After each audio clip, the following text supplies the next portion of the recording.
Every third summer, the church interrupts the regular gospel reading with the Gospel of John. Today and for the next 4 Sundays, we read from the 6th chapter of John, where we encounter John's theology of the Eucharist. John's is the only gospel where there is no institutional narrative in the Last Supper, the breaking of the bread and the sharing of the cup, which we find in Matthew, Mark, and Luke. John likely felt that there was no need for such a narrative. Instead, he unfolds his Eucharistic theology in this chapter 6, which we begin today. I invite all of you to take out your Bible and read all of chapter 6 and pray with it and meditate with it in the weeks to come. In today's gospel, we hear that familiar miracle story of the multiplication of the loaves and the fishes. I would like to break it down a bit to explore what John is teaching us about the Eucharist and the symbolism we find in the Mass. John tells us that there is a large crowd following Jesus. And we remember in last week's gospel where the people flocked to Jesus like sheep without a shepherd. Jesus drew large crowds then, and he draws them today. When we look around us, we see men and women, boys and girls, young and old, people of all walks of life and many different cultural backgrounds here at the Mass this afternoon. We too are drawn to Jesus in the Mass. Until a recent translation, we would hear in the third Eucharistic prayer, "From age to age, you gather a people to yourself, so that from east to west a perfect offering can be made." Christ is still gathering us, undiminished throughout the ages.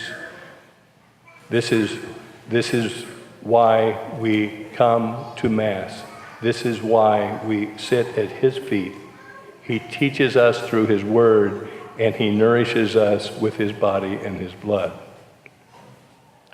We then hear in the gospel where John tells us that Jesus went on a mountain. Now, this is an ongoing theme throughout the Bible. It is the mountain that is the place where we encounter God. Abraham binds Isaac on Mount Moriah. Moses receives the law at Mount Sinai. Elisha challenges the Baal worshipers at Mount Carmel. Jesus is transfigured on Mount Tabor. And Jesus teaches the new covenant in the Sermon on the Mount. Today, he goes to the mountain where he will feed the multitudes. The Mass is a symbolic mountain where human spirit aspires upward to join divinity which reaches down from heaven.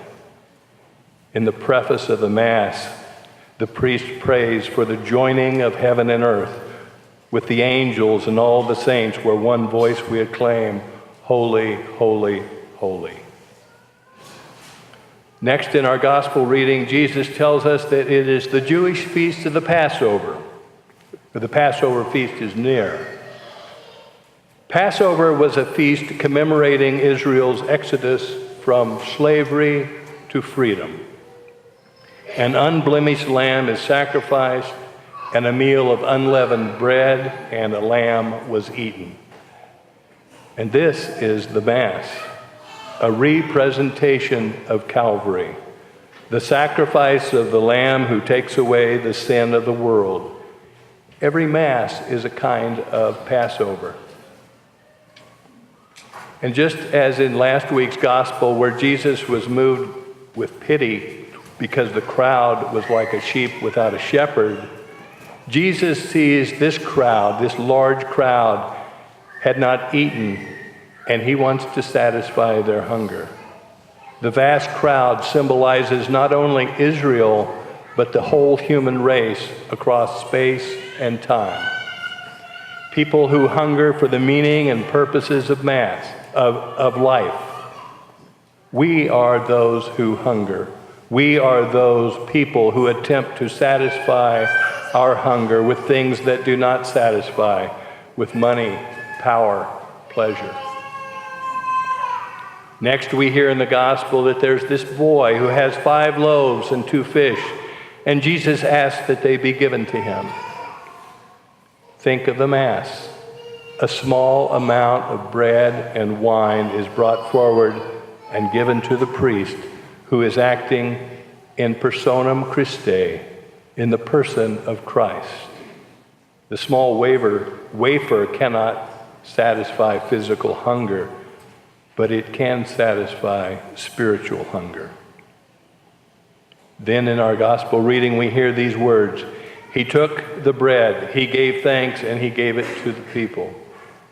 This is the Eucharistic formula we hear at the Last Supper and the Eucharistic meal that we are about to partake in. The priest takes the bread, gives thanks, breaks it, and then it is distributed. For 2,000 years, the priest, acting in the person of Christ, takes, gives thanks, breaks, and distributes. And then we read, when they had their fill, he directed the disciples to gather up the fragments. At the conclusion of the Eucharistic meal in this Mass, the fragments are gathered up and placed in the tabernacle for those who cannot partake in the Mass, for the sick, those in prison. The 12 baskets are symbolic of the 12 tribes of Israel. Jesus came to gather them up as well, and through them to gather the whole world. In the passages that follow, we will discover that people wanted more of this food that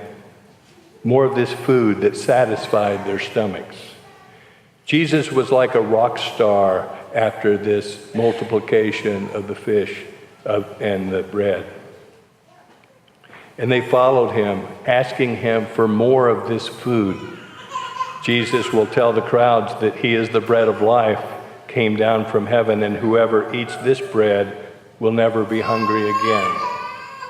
As St. Augustine says, our hearts are restless until they rest in you, O God. Only Jesus, who we will receive when we consume the Eucharist today, can satisfy our souls. The feeding of the 5,000 through the multiplication of the loaves and the fish is a foretaste of the Eucharist, which is a foretaste of the heavenly banquet in heaven. As we enter into this liturgy of the Eucharist, let us offer to Jesus all of our joys, but also all of our struggles, our pain, and our hardships. When we offer what little we have to Jesus, he can multiply it and satisfy the longings of the heart and the soul.